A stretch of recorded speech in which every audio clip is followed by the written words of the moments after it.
All right. Let's get this out of the way first. The thoughts, views, and opinions expressed on Tailboard Talks Firefighter podcast are solely those of the speakers, guests, and host, and do not in any way represent the thoughts or views or opinions of any other employer, partnership, or sponsor. The material and information in this podcast is for general information purposes only and should be used at the listener's discretion. Yeah, my wife took the kids to the park, so we're perfect. on. I wouldn't say a ticking time bomb till they come home, but you'll know if they come home.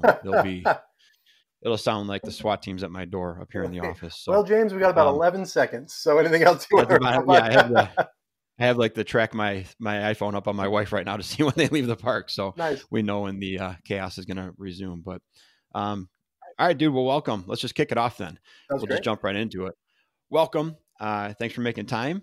And I'm going to let you just go at it, man. Why don't you just introduce yourself? We'll kick it off because we got at least 3 topics to talk about today. So we'll dig in right away and get going. So kick it off, man. Give me your intro and what you're here for. Sounds great, Chris. Thank you for having me. I'm glad we were able to coordinate this and make it work. My name is James Boomhower. I am a 20-year paramedic that is now in the flight and critical care space for the last 10. I am a graduate clinical intern in the field of clinical psychology, just a handful of weeks away from graduating, and I run a mental health, suicide awareness, and a peer support platform called Stay Fit for Duty.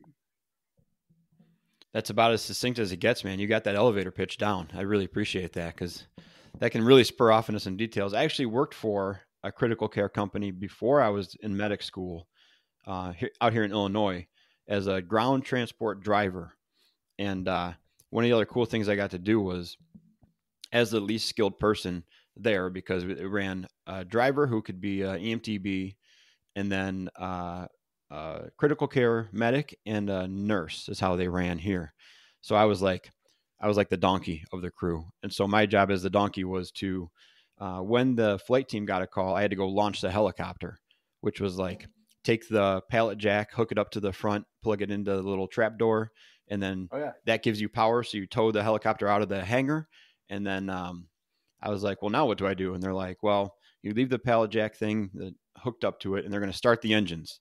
And there's 2 engines on the top of the helicopter. I don't know the model of it, and they said, okay, so you say number 1, and then they shoot off number 1 engine.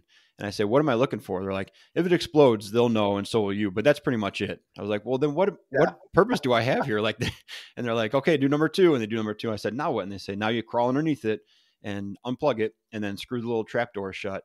But you better make sure that trap door is shut because they're going to start taking off.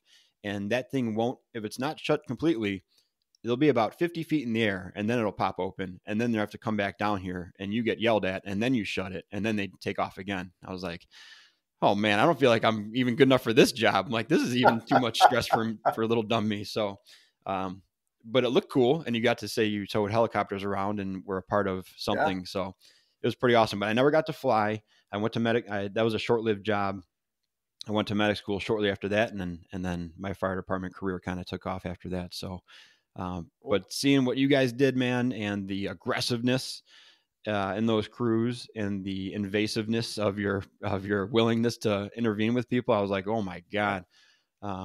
So definitely a tip of the cap. It's something I never had that much interest in, or probably the aptitude to pull off. But that gives you a pretty extreme example and insight into the world of grief and psychology, because the duration of your guys' calls is just ridiculous. And then the duration of charting for your calls is also just absurd. So to spend that much time, like, it's tough to go on a call and anything traumatic for us. But realistically, you can say, no matter how bad this call is, in like an hour and a half, we'll be all done with it. Like, longest term scenario, 2 hours long, and we'll be back at the station. For a critical care team, it's like, well, the helicopter's leaving, see in 6 hours when you're almost done with your charting. And it was just like, holy cow, what a massive exposure to possibly traumatic stuff. But now with your platform, you're presenting it in a really, really approachable and usable way. And so that's why I want to have you on, because I think there's a lot of junk out there and a lot of idealistic stuff out there. But I really liked your approach on social media of how you're presenting it. So I think this is going to be a pretty awesome talk, man. So I gave you a couple topics right off the bat. And one of the ones you kind of keyed in on was EMDR, which I'm not super familiar with. My brother's a practitioner of it. Don't let that change your opinion of it.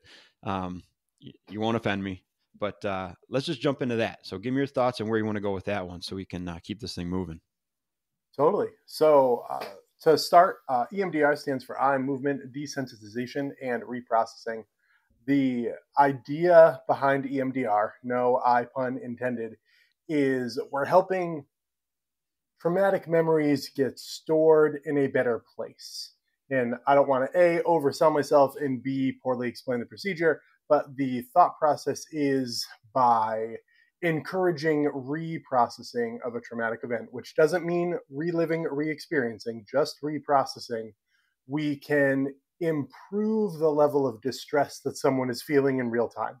So we find individuals that are suffering pretty profoundly from some rather overt PTSD symptomology, or they've had an incident that is really high on the kind of acute or critical stress phase. Can we utilize EMDR as a tool to help ensure that that traumatic memory goes to a place in our brain that is designed to process these memories and make them more of a memory than a nightmare? To use kind of a turn of phrase there, right? The idea of you can be like, oh yeah, that call was terrible and it's sad and I don't like it, but it's not, oh my God, I still smell the smoke. Oh my God, I can still hear the screams, and really disruptive. I think one of the challenges of EMDR most recently, and this is coming as someone who is in the very infancy of obtaining his certification to practice as an EMDR clinician. Most places encourage you to become a counselor or a therapist first, and then you go through your EMDR credentialing from there. So as I'm just starting to dip my toe in the provider side of the coin, I worry that in the marketing of EMDR, we sell it as the one fix. Just find a person who does this thing, you'll see them 2-3 times, and you'll be all better. My worry with that is unrealistic expectations of the procedure, right? The third time you need to come in, now you think that you're too broken or there's some big moral failing that even EMDR can't fix. And well, I'm very cognizant to not align myself with these clinicians, and I'm very sure your brother falls into this category as well. The idea that the therapist or counselor is just selling the intervention. I'm not your counselor, I'm not your therapist, I'm just doing EMDR, and then off you go. The good ones, quote unquote, bear with me here, either align with your mental health provider to be adjunctive care, right? You see James as a counselor, James doesn't have his EMDR credentials yet, so you're going to go see Bob. And Bob is going to do the EMDR, but it's very collaborative. It's no different than seeing a psychiatrist for your medications and seeing a counselor for the more traditional kind of talk therapy, cognitive behavioral therapy, what have you. Okay. I think there's really interesting space for EMDR in the critical incident space. We're seeing both critical incident stress models and models more focused on psychologic first aid use it as a emergency device, mental health tourniquet, if you will, right? Can we stop the bleed? But then again, to use this metaphor on the medical side of the coin, if you and I roll up to somebody who's bleeding so bad they need a tourniquet, we don't send them home. We send them to someone else, right? Like, we stop the bleed. However, now we need to encourage that you have this multidisciplinary care to follow that through. So there's no shade on EMDR as a technique. There's no shade on a vast majority of EMDR providers.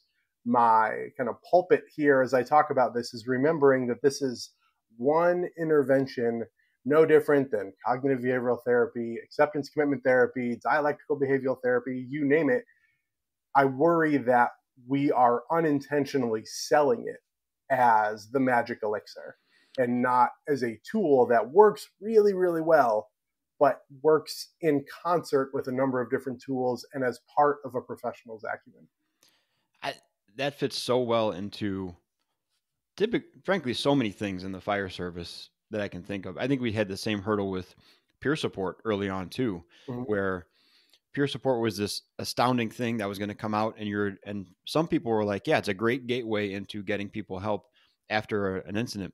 And other departments took it on as like, that's all we need is just talk to each other. Like, perfect. We'll send you to the weekend seminar, come back, and we're all good, man. And then we saw this huge shift. And Wendy Lund was a major proponent of this, of like explaining it, of like, no, this is not the fix. You're talking to someone who can open the door to where you're supposed to go. Because she started examining like, well, what happens down the line to these peer support members? Like, now they're just getting dumped on. And if you don't give them a road to process that, or the ability to get that off their plate to where it's supposed to go, you're just leaving them with everybody's problems. And they're not trained to that level. They're just somebody who wants to help. There's someone who wants to get that end result of like helping their community or helping their fire service. But you're basically considering them to be the end road. Like, that's it. You go talk to him and it's all good. Well, what happens to him? And so I think there's been a major shift in the past 2 or 3 years of recognizing that. And, that happens with other concepts in the fire service too. The Quint concept, transitional attack. These are all things that were considered like they were taken out of what they were made to do. And then places like, this is the answer, so just do that. And they were kind of hijacked by people and turned into like a product then to sell. And then the actual purposeful use of it is somewhere back there in history, but we don't need that because what we're doing with it works anyway. So it's all good. So I think that's really relatable to a lot of people. And I appreciate your take on that. You said too, though, there's a massive surge of people looking for that, which I think differs from my area, where I think the perception of EMDR is like, great, that incident happened. I had to write a report about it. I had to talk to 2 cops about it. I had to talk to my peer support people about it. I tried to avoid talking to my wife about it. Now I got to go talk to this person and talk about it in detail while they watch me. Like, I don't want to do that again. Like, that's not what I'm looking for. So I think it's relatively underutilized in my area, but you were saying by you, it's like a hot thing. People are looking for it and they can't find it. Yeah, we're trying to figure out if it's the hot new thing or if it's just being promoted well and people are coming towards it. There is a ton of peer-reviewed data that says that it can be very helpful. Yeah. And I think what you're looking at people that say, hey, look, here's a great tool. Or to your point, hey, buy my product because this one peer-reviewed article said it might be 1% better than that other stuff. Sure. Right? So please use this one because it's better. I think it's important to remember your individual EMDR experience will vary. And I don't want to steal the explanation that your EMDR counselor or clinician who provides you EMDR will give you, but there isn't a guarantee that you have to relive the experience in the way you think you need to. And as I mentioned earlier on, it's reprocess, not re-experience. It can be very helpful to remember that because it seems like when we talk about it, they're like, oh man, this person's going to hold 2 pens in front of me or 2 flashy lights or 2 clickies or whichever somatic tool you use. And they're going to go like this, and I'm going to have to explain the whole thing in detail. And again, I want to allow those individual clinicians to describe their process the best way possible. But I would bring that up to your EMDR clinician rather than avoid them entirely because of this fear. I would say, this is what I'm really worried about, and this is what I don't want to do. How can we still make this happen without me having to do that?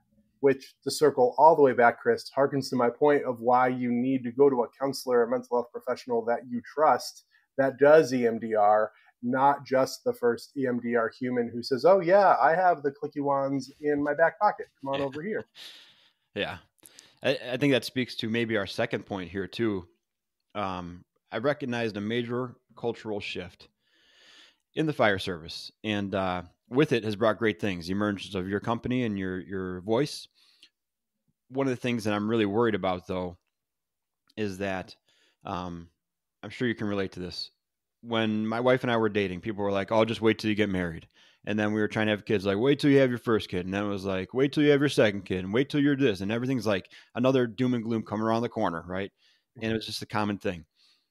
I feel like we're entering a point in the fire service where it's like, oh, wait till you get hired. Wait till you have your first traumatic call. Wait till you're screwed up like me. Wait till we put these things around the corner. Yeah. And it's almost like a prerequisite that you got to get screwed up now to be a part of the fire service. Instead of saying like, let's be honest, there's a good chance that a majority of us will go through our careers without having the worst case scenario call happen, or without having the most traumatic thing you can think of that probably won't happen. But we put it in the light now of like, everybody absolutely needs to go to counseling because you're screwed up, and everybody absolutely needs to be aware of this because you're going to get screwed up and you're going to suffer and it's all bad. And for some people that's true, but for a lot of people, it's like, can I just have a decent career and maybe that stuff happens? Just give me the tools to take care of it. Do I have to be reminded every day that I might get screwed up?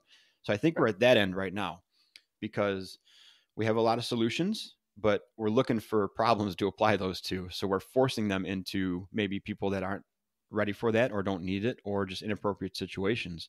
But I'd like to hear your take on that because that's just my ground level view of receiving stuff. I'd like to hear what you're kind of seeing as you're finishing up your schooling and where these trends are going. Because I don't want it to go back to all the way to the other side of the pendulum swing where it's just a wasteland, but where's the middle ground in that? Yeah, that's a great question, Chris. I think there are two really important points. I think the first important point is to recognize that we often reflect trauma the same way you did. The big bad call, the worst call, the this, the that, the other thing. Remembering that there's a pretty solid spectrum of what makes a call traumatic, and it's incredibly variable.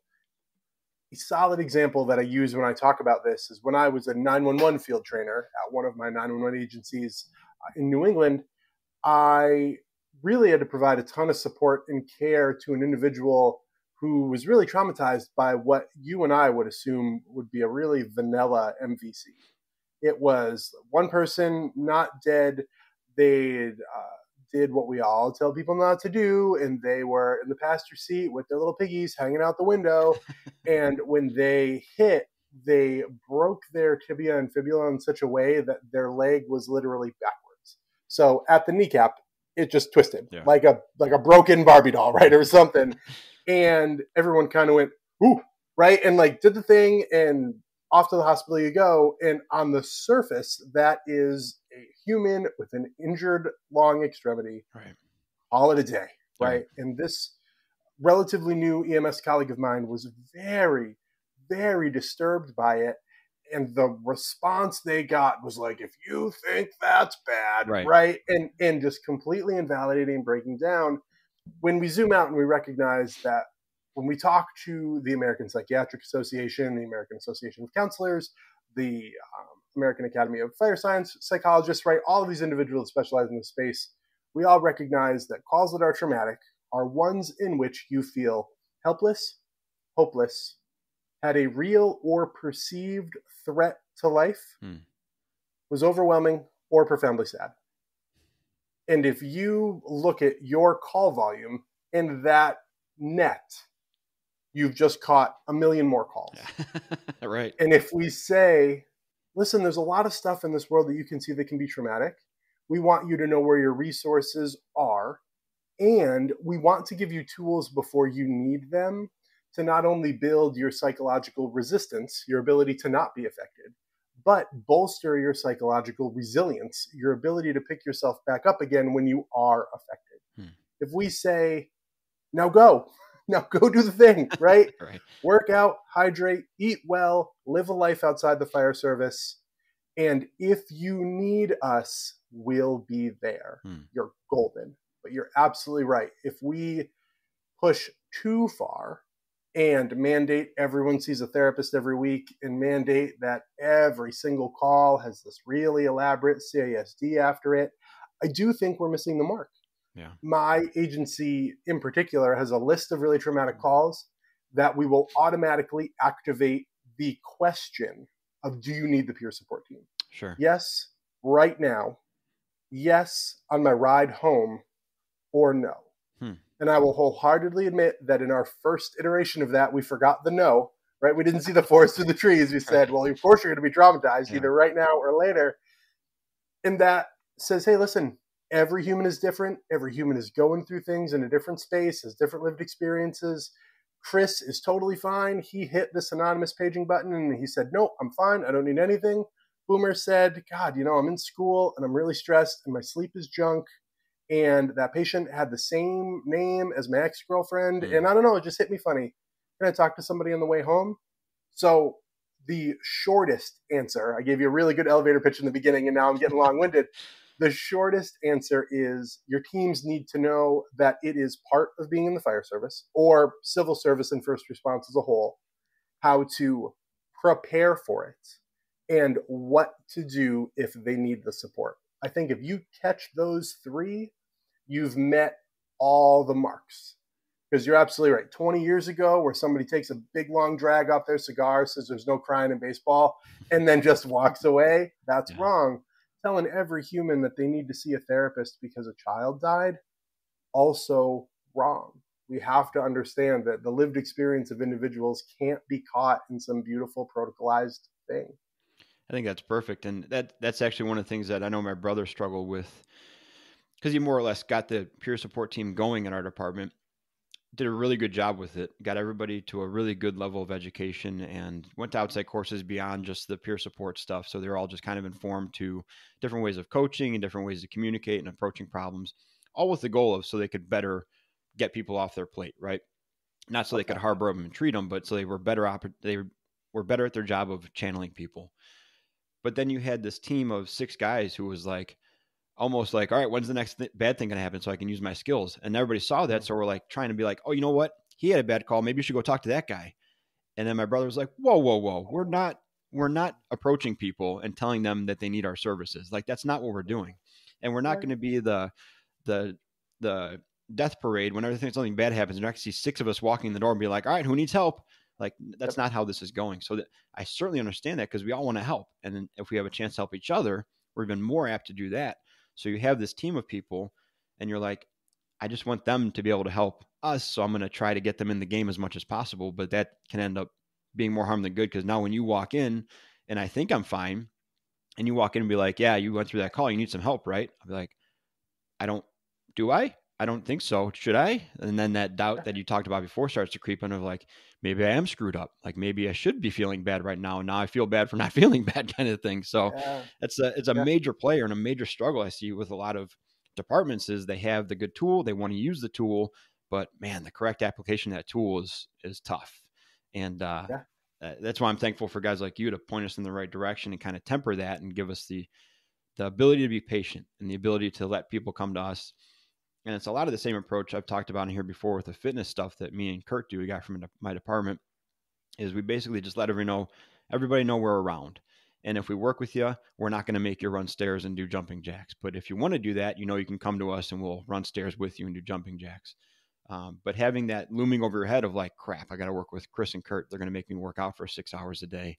That's not going to help anybody, right?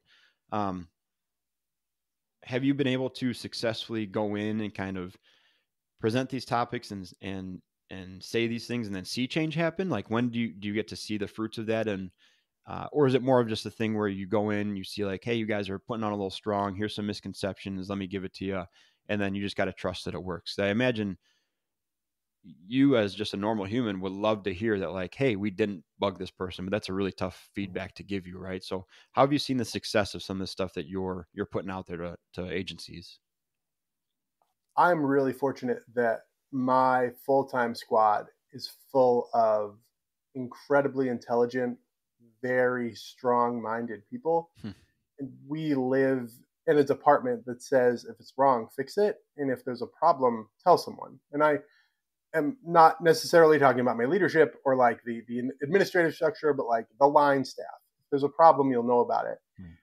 I think that we were a early acceptor and a little bit slower adopter. I think as a whole, our team said, okay, sure, there's going to be this peer support thing. Yeah, Boomer's been drawn about that for a long time. Like, I'm glad it's finally off the ground, but I'm never going to use it. Sure. And then over time, as I mentioned before, we recognized, oh, shoot, we were unintentionally forcing ourselves on you because we forgot this option to say no, right? We said yes now or yes later.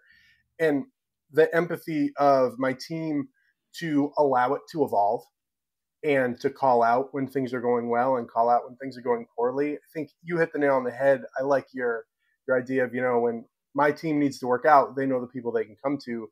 I know I can come to you and say, Chris, I'm struggling to do a pull-up. What can I do? And you not be like, well, first we're going to throw this vest on and run 4 miles. Right. I think there's a good surrogate to that in my team where all the members of the peer support team find themselves a bit unofficially utilized. Like, maybe they didn't answer that page, or maybe there's this absence of a big formal request, but hey, can you walk me to my car?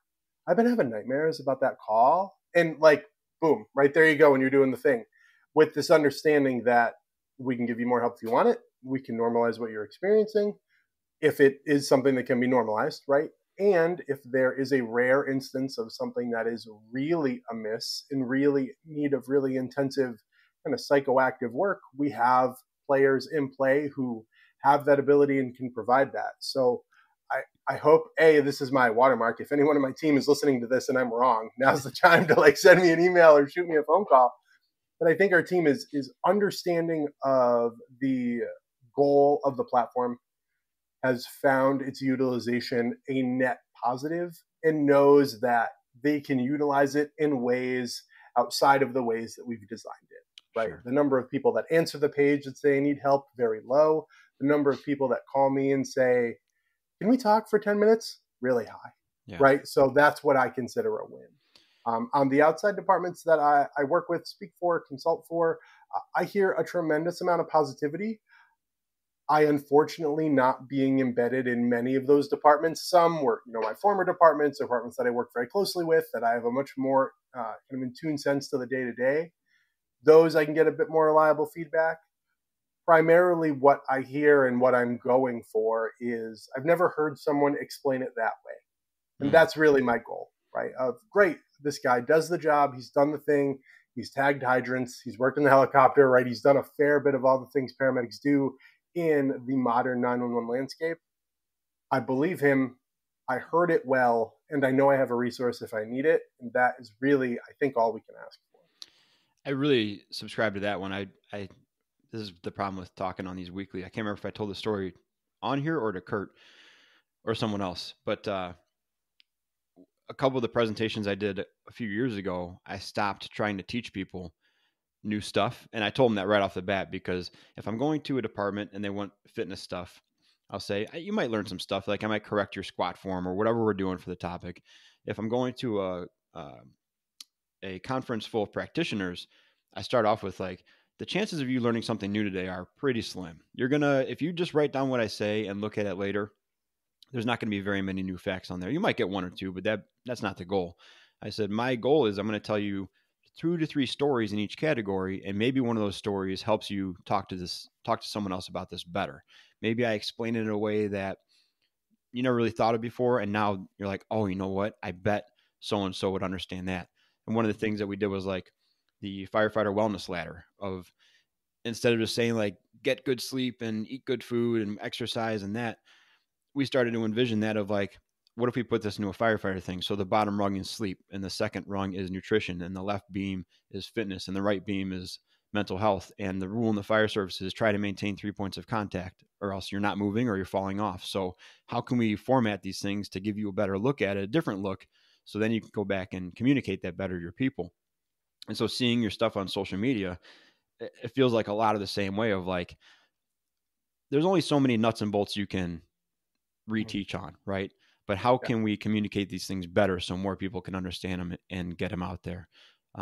So with that, and this isn't on the topic list necessarily, can you think of one thing or a couple things that you commonly see that you're like, man, I've seen this thing explained so many times the same way, and I just wish they would try this approach at it? Or I got this thing that I developed that's a much better way to communicate this issue or this thing to the people I talk to, and I wish this was more, I wish they communicated like this more often, because I think it would hit home a lot better. That's a great question. As you were asking it, I have ADHD. So I'll own that as you were asking it, I was coming up with different answers, and that's not a good way to reflectively listen. So I apologize. It's all good. I think the truest answer I can give you that right now is my frustration with resilience education. Okay. I tell everyone, and there are lots of good resilience educators. This is not like me selling the illness and the cure at the same time. If someone comes to you and says, I give a bang up talk on resilience, I'm going to teach your team how to become resilient, show them the door. If you look at modern first responders and modern healthcare providers, which is a vast majority of my network, military, first response, healthcare providers, that's my umbrella, that's my group, already resilient. It would be the same thing as someone coming to you and say, can you teach me how to grow a bicep, and you're like, no, man, you got one. It's right there. It might not be as strong as you want it to be. Yeah. Right. I will help you strengthen it. I will show you tips and tricks to make it stronger. But the inference that you don't have it. And again, I think some of that on behalf of some of the other people in the sphere is unintentional. Yeah. But what you're telling people is sit down because you don't have this. Instead of, I've done your job in my own facet, right? I haven't worked at your department, right? I can't share the lived experience of everything, but I too have walked people down 4 flights of stairs at 3 a.m. I too have carried people down 3 flights of stairs at 2 o'clock in the morning. And I've done CPR on a backboard down 3 flights of stairs at 2 o'clock in the morning. So I understand that telling you to sleep for 8 hours is a joke. Is that the goal? Yes. How can we still get there when your current set of circumstances doesn't allow it? I'm a full-time grad student, a full-time counseling intern, and a full-time critical care transport provider that runs his own company. If I looked you dead in the face and said, I sleep for 8 hours every night, they'd be like, then you need some more beauty cream because look at you. Like, that does not look like 8 hours of sleep. And I know it's not true. So my 2 biggest pulpits there are stop teaching people how to become resilient because we already are, and allow yourself to live in the gray. We specialize as a profession in improvising, adapting, and overcome. And if I can get you to get 5.5 hours of sleep a night instead of 3, that is a cataclysmic win. If I say it doesn't count unless it was 7.5 or 8, you're never going to do it. Just like you're not going to tell somebody to run for 2 miles with a weighted vest on or they haven't worked out. Absolutely not. Nothing could be further from the truth. So if we meet people in that moderation space, we'll get more buy-in overall and we'll ensure more consistent results overall. That's a really cool way to look at it, especially with and it's more than a semantics argument, because I think that's what you see is it's an all or nothing mentality, and you'll get people coming in as if you're right, as if it didn't exist. And my own ADHD was firing off when you're explaining that. And I think abs is the perfect relation to that, because everybody wants abs.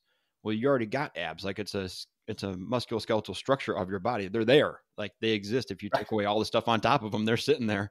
But people want to grow abs. It's like, well, you got to that's not the goal. The goal is to get rid of the stuff on top so you can see them better, which takes these other measures. But fantastic way of describing that. And I've never really, to your credit, I've never really looked at that verbiage before, but I'm certainly going to start, because I think that's indicative of someone who, if they have that difference in terminology in it, that's probably an indicator that they've really put a lot of work into the product they're putting out. Instead of saying, well, this is a talk on resiliency, I guess I'll just name it Giving Your Guys Resiliency. Like it's more indicative that's a good organic product in total, right? Yeah, really good I completely agree. We've been on for about 30 minutes. I feel like we've covered an hour and a half of stuff in 30 minutes for some reason. So we're at that dangerous breaking point right now where we either get to the last point, the thing you want to talk about, or we start making up stuff and it turns into a 2-hour show. So I have no problem keeping it brief, because I think we packed so much into it, and I'm very confident that you'll be back on in the future and with an array of topics. But you had a little bit of a personal thing you wanted to run through real quick because of a recent happening near you. So I want to give you the floor, and let's get into that topic a little bit, and then we'll kind of round this thing out. Absolutely. In the same light of resilience, I will share a practice that I used to do that has proved no benefit. So I don't do it anymore. Every bone in my body wants to give you a trigger warning because we're going to talk about suicide. Well, acknowledging that trigger warnings do nothing but ramp up people's anxiety. It doesn't actually help people. It just makes them more scared. I'm about to punch you in the face. Yeah, here it comes. Yeah, that's it. That's it. Yeah, right. You're all spooled up. You're all ready for something. Yeah. I live in a crisis space, right? I am a very infrequent, admittedly, volunteer with the crisis text line. I'm part of a state CISM team. I run our agency's peer support team. I'm part of a critical care focused CISM team. I'm in a lot of crisis psychology and peer support. I can set my watch to the fact that a provider will die by suicide every 4 days in America. That has very recently hit some very good friends of mine close to where I grew up. And it feels very disingenuous to talk about this because everyone listening can be like, well, yeah, this happened to me so soon. I don't even ask anymore. I used to ask in my conferences and in my lectures, who here has been touched by suicide? And every hand goes up. So especially today, I don't want to ruin Chris's set, but we're recording on Memorial Day, which is an exceptionally challenging day for our men and women in the armed forces. And by proxy, our first responders, because there's such a meshing of those Venn diagrams here. I cannot overemphasize the fact that it is okay to need support and help. And it is imperative to remember that suicide is a very, very permanent solution to a temporary problem. I'm not saying it doesn't suck. I'm not saying it's not awful. I'm not saying that it won't hurt.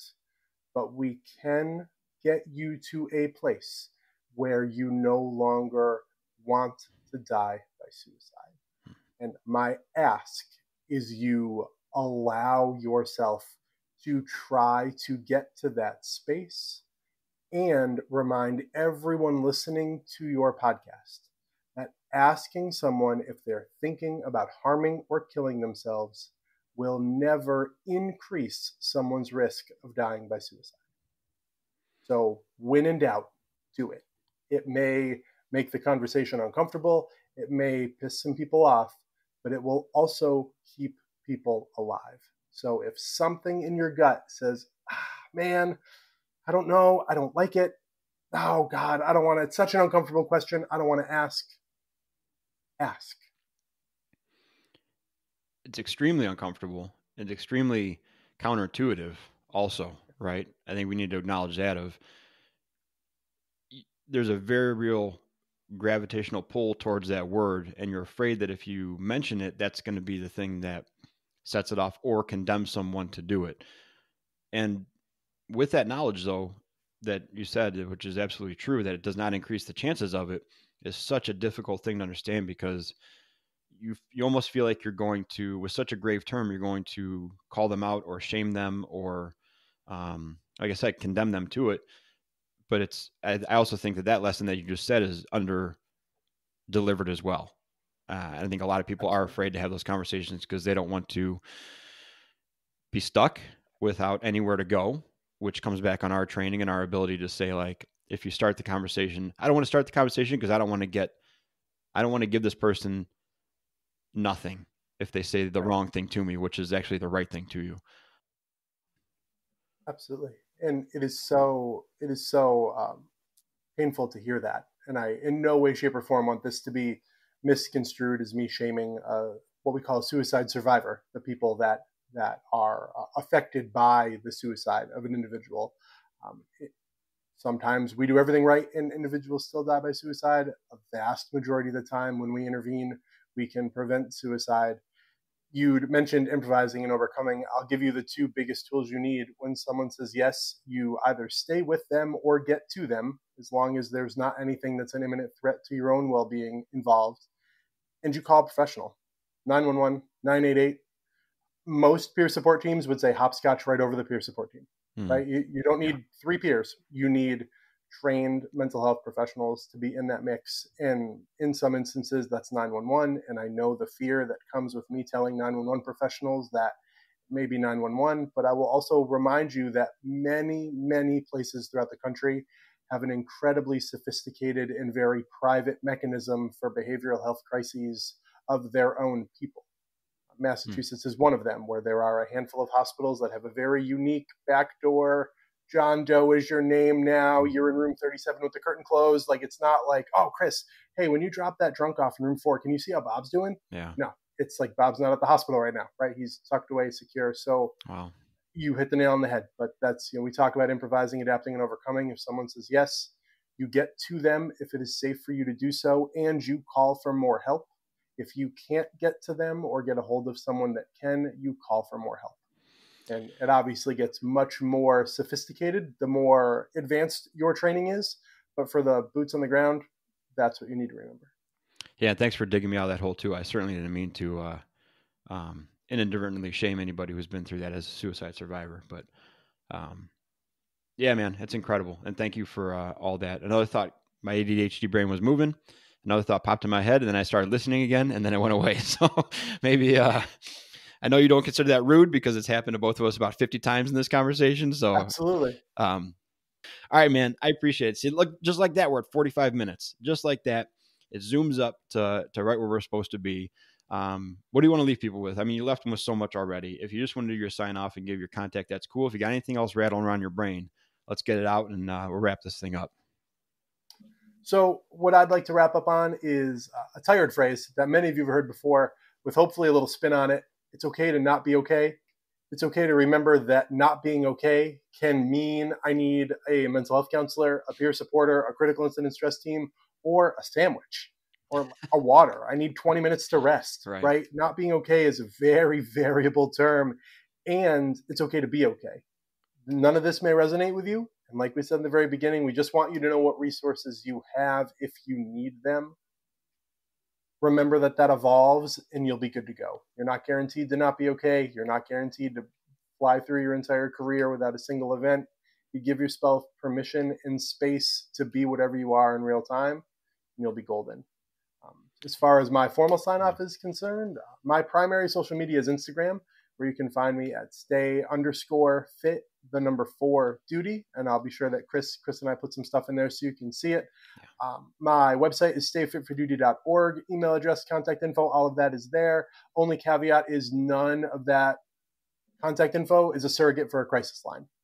Please don't call that office number. Please don't email me saying that you're in crisis because it's not monitored 24/7, and I want to make sure that you have the right crisis tools available to you.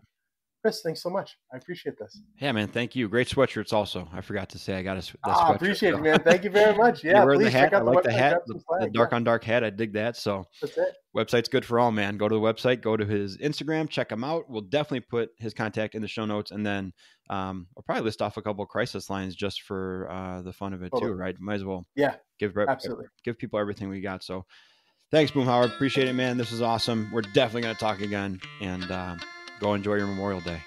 I look forward to it, man. Thanks so much.